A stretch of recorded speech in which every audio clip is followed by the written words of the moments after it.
Hey there friends, in this video I'm going to be showing you how to upload PDF files to Google Gemini.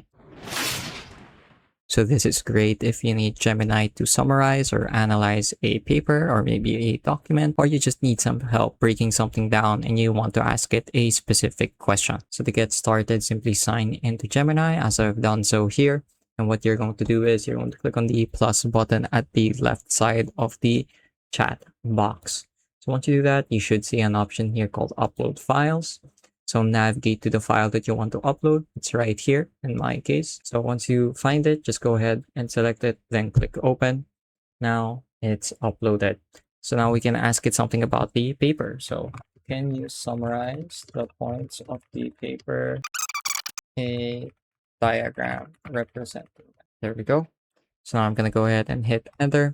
So for complicated tasks like this, sometimes it might take a bit longer to process, but overall it should be pretty quick. So as you can see here, that really did not take very long that much.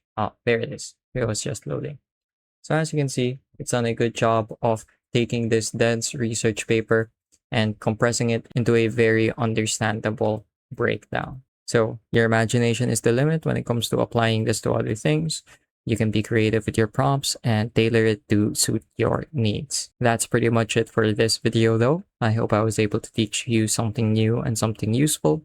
And as always, thank you for watching.